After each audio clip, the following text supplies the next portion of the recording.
3 minutos faltan para las 10 de la mañana, seguimos en vivo por Alerta Spoiler y en Argentina y la región se viene discutiendo mucho sobre el rol que juega el Poder Judicial, se debate sobre la Corte Suprema, sobre qué es el lawfare. Bueno, y queríamos cerrar el año charlando un poco de esto con Miriam Bregman, ustedes ya la conocen, legisladora de la Ciudad de Buenos Aires por el PTS, Frente Izquierda, abogada en causas como la de Jorge Julio López, abogada de los trabajadores y trabajadoras de Sanón, de Madigraf. Miriam, muy buenos días, ¿cómo andás? ¿Qué tal? Buenos días, Pato, ¿cómo estás? Bien, bueno, gracias por la comunicación. ¿Cómo estás viendo vos? Se viene discutiendo mucho sobre la reforma judicial o la mini reforma o los retoques que quería hacer Alberto Fernández. Por ahora ese punto quedó como en delay, ¿no? Medio trabado. Sí, no llegan, ¿no? No. Parece. Está siempre llegando la reforma judicial. Mira, recordaba recién algo que escuché en una charla de Martín Coban, donde él decía que cada gobierno que asume dice que inicia una nueva era, que algo completamente distinto, este ánimo fundacional, ¿no? Porque así empezó Alberto Fernández, su primer discurso incluso sobre la Asamblea Legislativa, y uno de los puntos que él ponía como eje de su gobierno era este que vos mencionás de la reforma judicial. Pero pasan los días, pasan las semanas, pasan los meses y la reforma judicial no llega. Entonces, ahí lo que uno tiene que empezar a pensar es por qué tanta resistencia de este sistema judicial argentino a una reforma que ya llamarlo reforma es una concesión. Eso hasta los Yo, mismos sectores del oficialismo decían sí, reforma. sí, sí, tienen razón. Tampoco tanto. Tienen, Tienen razón, porque algunos sectores decían, bueno, no es una reforma, es mejor para ver cómo administrar. Yo le pondría reorganización, una reorganización de determinadas competencias. Había empezado con una vara diciendo que iban a sacarle el poder a Comodoro Pi, y parece que el poder a Comodoro Pi no se lo pueden tocar, a la justicia federal de conjunto menos, y lo que terminaron planteando fue una reorganización que tampoco se termina tratando. Entonces, creo que el ánimo fundacional duró poquito y que después empezaron a ver que hay muchos intereses en juego, porque mira, Pato, si uno sale y lo piensa un poco más en general, la Corte Suprema ha jugado en la historia argentina, para poner de los últimos 120 años, un rol muy, muy importante, porque en una historia asignada por muchísimos golpes de Estado, por golpes militares, golpes cívico-militares, la Corte Suprema ha jugado el rol de ser la que preserva la continuidad del Estado. No es algo menor.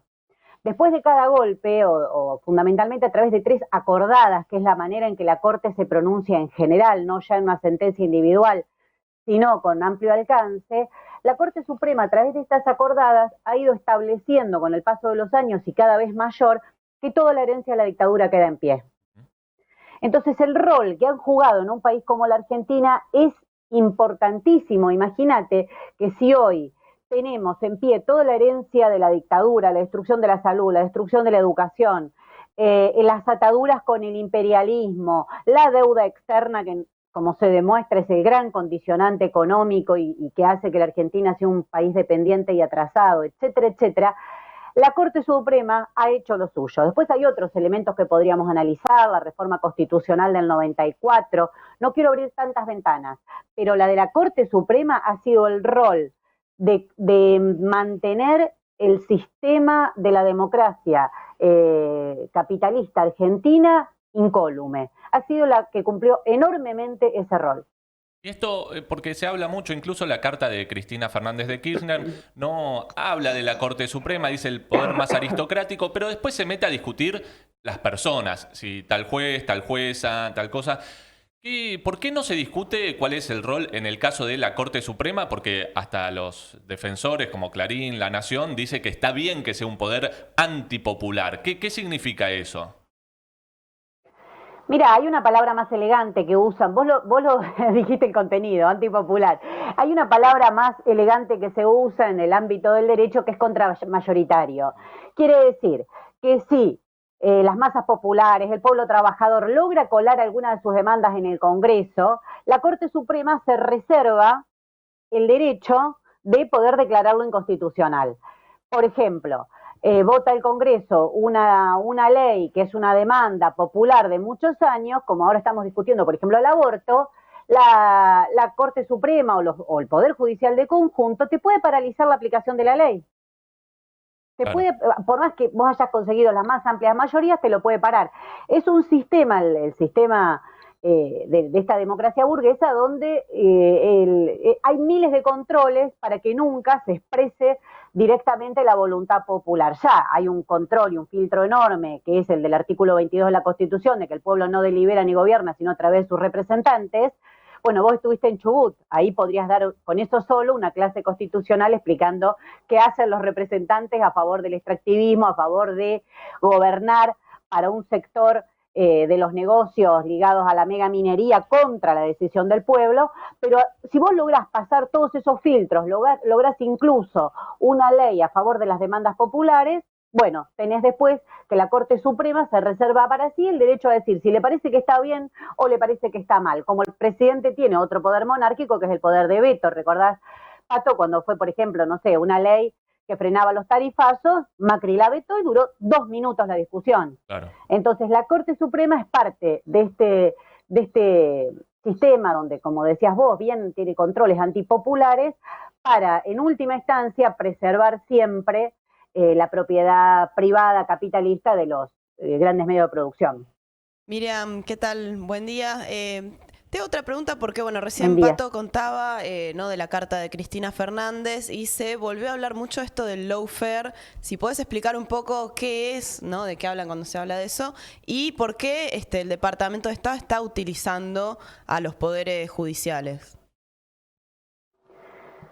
Mira, ese es el segundo elemento que cruza la historia de la justicia argentina. El primero que describíamos, de ser el sostén y la continuidad y garantizar la legitimación y legalización de toda la obra de las dictaduras genocidas que padeció la Argentina. Y después hay otro elemento que Cristina Kirchner utiliza en su carta, que es lo que ha dado en llamarse el lawfare, que es esto de la guerra judicial, ¿no? Una guerra judicial donde el Poder Judicial estaría en guerra con determinados sectores políticos, en este caso de la Argentina, pero también de toda la región. Yo creo que primero Cristina Kirchner hace como un juego a dos caras.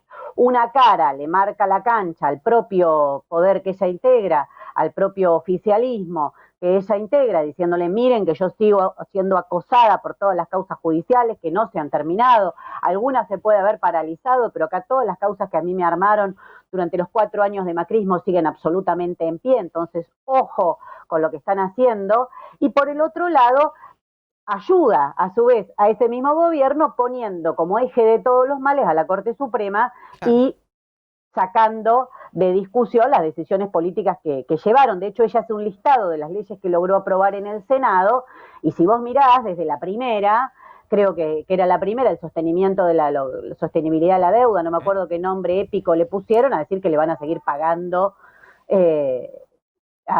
como sea a los acreedores privados y al FMI.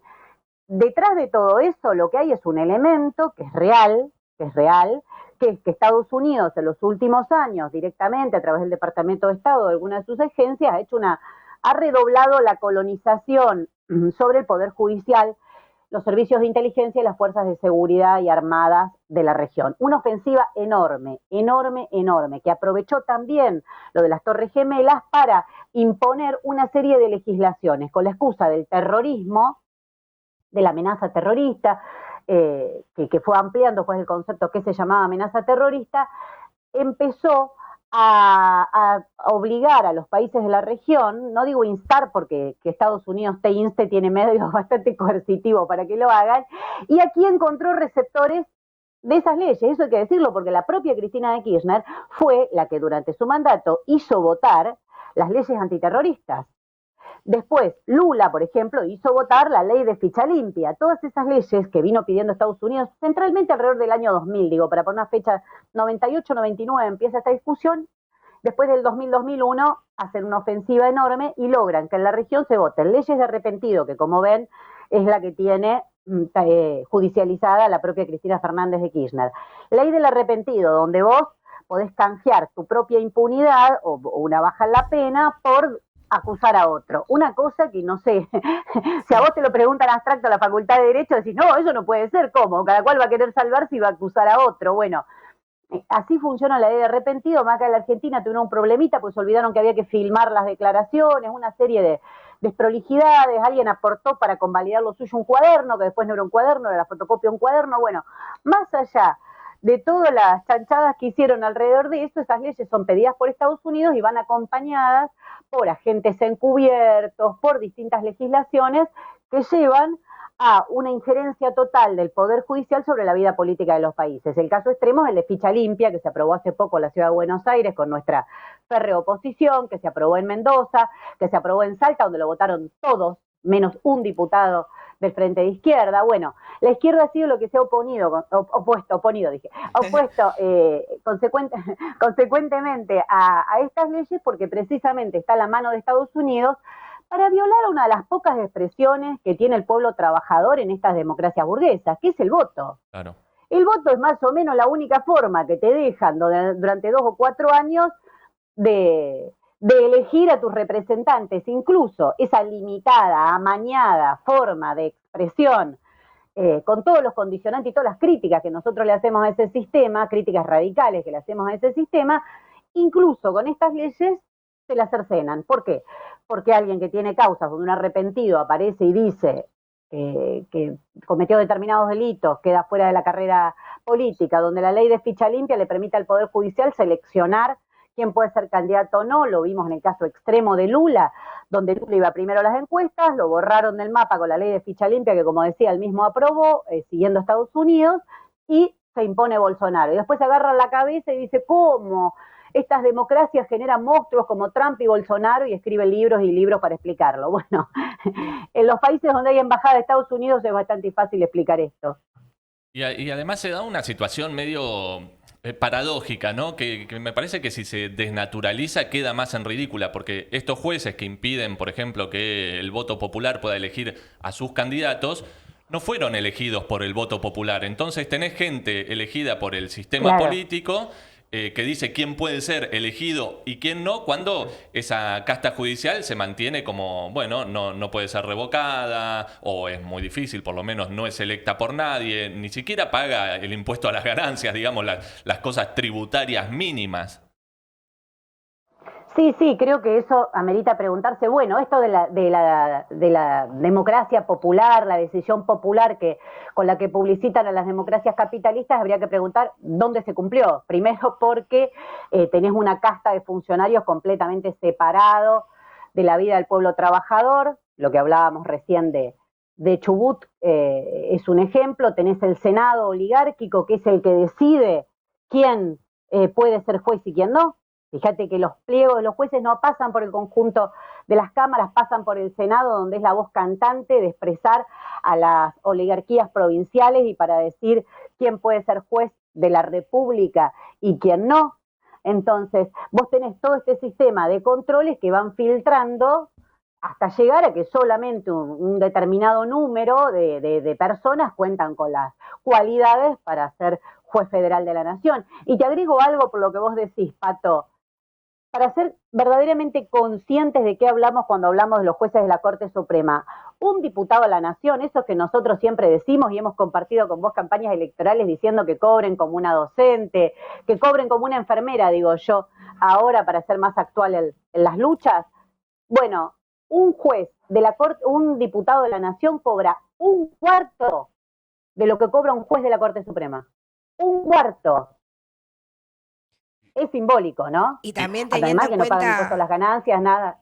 Y teniendo en cuenta las jubilaciones de privilegio también que tienen después. O sea, no solamente el sueldo que cobran ahora, sino que es realmente una casta por todos los privilegios, entre comillas, que tienen. Claro, pero por eso te digo, primero hay un hecho simbólico, explícito, que no tenés que explicarlo. Es explícito que un diputado cobra después del 2001, ¿no? Porque acá las dietas de los diputados después del 2001 quedaron bastante expuestas, ¿se acuerdan? Con el que vayan todos y demás, todo. Pero la Corte Suprema no. La Corte Suprema, que incluso sufrió toda una renovación, cobran alrededor de 1 millón de pesos por mes. Y va enganchado con lo que bien vos señalás, que después ellos atan su jubilación a lo que cobra el juez en ejercicio. Entonces, todos esos privilegios que ellos le niegan a cualquier simple laburante, porque el laburante tiene que pagar impuestos a las ganancias, lo cual en estos días han salido las denuncias, es escandaloso qué sumas están pagando impuestos a las ganancias, con qué sumas están pagando las ganancias. Ellos no pagan nada, porque ellos se consideran que cualquier cosa cambie sus privilegios, le toca su independencia. Bueno, decir que estos jueces son independientes es lo más gracioso que escuché en la historia nacional y particularmente en los últimos años, donde, por ejemplo, déjenme señalar esto porque me parece muy importante, todas las leyes que Macri no pudo sacar vía el Congreso, muchas de esas reformas, centralmente las laborales, las hizo pasar por la Corte Suprema y salieron como por un tubo. El caso Orellano, donde dice directamente la Corte Suprema que cuando le preguntan de otro tema, ni siquiera era el tema del que tenía que opinar, que solo los gremios pueden realizar huelgas y no grupo de activistas, un hecho que para la izquierda y para todo aquel que se quiera organizar en las fábricas es muy importante. Bueno, fue completamente restringido en un fallo totalmente ilegal, por fuera de lo que le habían presentado, totalmente inconstitucional, le podría decir, para usar su propio lenguaje, por la Corte Suprema. O otro caso sumamente escandaloso, que es el del caso de un médico del hospital alemán, un neurocirujano, que le hace un juicio al hospital después de años de trabajar allí, de facturarle todos los meses, diciendo, bueno, yo soy un monotributista, pero esto es falso, porque yo trabajo para ustedes, tengo una relación de dependencia para ustedes. Y la Corte Suprema, ¿quién le da la razón? Al hospital alemán. Entonces, también la Corte ha venido cumpliendo un rol de convalidar la precarización de la clase trabajadora en la Argentina. Y por eso, bueno, es tan cuidada ahora celosamente también por la oposición de derecha, por los medios que responden a la oposición de derecha. Ahí, bueno, Miriam, interesantísimo, teníamos muchas ganas de charlar con vos sobre esto. También es parte de la continuación del debate que tuvieron el otro día en la TV pública, que recomiendo mucho, sobre democracia, ahí con Brienza, para quienes lo quieran ver, está en La Izquierda Diario. Muy interesante el debate y me parece que empezar a discutir poder por poder, cómo se pueden, qué programa también para democratizar, por qué la elección popular de los jueces por jurado, todo lo que vos venís insistiendo, es clave. Así que, y vos siempre aparte combinás la claridad para exponer sobre estos temas, y ahora también te vas a la calle porque no frena tu rol como diputada en las bancas. Que cobren como una enfermera, voy a ir a gritar que cobren como una enfermera. Mira, ahora estoy saliendo para la movilización de los y las trabajadoras de la salud. En la ciudad de Buenos Aires viene habiendo un fenómeno enorme de lucha, bastante ignorado por los medios de comunicación, así Totalmente, que seguramente contaremos con ustedes para difundirlo. Vos sabés, Pato, vos conocés mucho esta ciudad, no es común lo que está pasando, hay verdaderamente una rebelión de los guardapolvos blancos contra todo lo que ha sido el trato que han sufrido durante la pandemia, porque el sector de la salud venía muy retrasado. Habría que hacer el cálculo, yo no soy buena, pero si un juez de la Corte Suprema cobra casi 1 millón y un médico cobra 60.000 pesos, con suerte, o una enfermera cobra 38, 40.000, lo recuerdo porque es lo mismo que cobramos los diputados del Frente de Izquierda, habría que sacar la cuenta, entre 15 qué porcentaje y 20. Significa. Claro, mirá, más de un año, digamos, más de un año de salario por mes. Exactamente, muy bien, Pato. Los sociólogos, algún cálculo podemos hacer los sociólogos también. Los abogados y las abogadas no. Creo que está bien lo que vos decís, porque habría que empezar a poner estos números, ¿no? Siempre lo enfocamos en los diputados y los senadores y lo bien que hacemos, pero si ponemos los números sobre el Poder Judicial, creo que sería mucho más claro por qué esta casta es tan conservadora, tan ligada a los genocidas, por ejemplo, algo que me ha pasado, vos me mencionabas como abogada de Jorge Julio López, podríamos hablar de Poder Judicial y dictadura, horas de esta relación intrínseca, familiar que tienen con los genocidas, con sus estudios jurídicos que los defienden, etcétera, etcétera. Bueno, la salud de la ciudad de Buenos Aires y también en todo el país, y también de todo el país, porque debo decir que en estas movilizaciones me encuentro con con enfermeras del Hospital Posadas, con médicos y enfermeras de la provincia de Buenos Aires que se acercan a protestar. Tendría que ser la gran noticia del país, porque dijeron que eran héroes, se hicieron aplausos, pero como dicen ellas, con sus carteles en cada movilización, con los aplausos no pago el alquiler. Y los alquileres subieron un 57%, a pesar de toda la legislación que quieran, subieron un 57% en la ciudad de Buenos Aires en el último año, y ya una enfermera con lo que cobra no puede pagar un alquiler. Los salarios de los médicos y médicas son escandalosos, así que vamos a estar acompañándolos y poniendo todo lo que sea necesario para que esta lucha triunfe.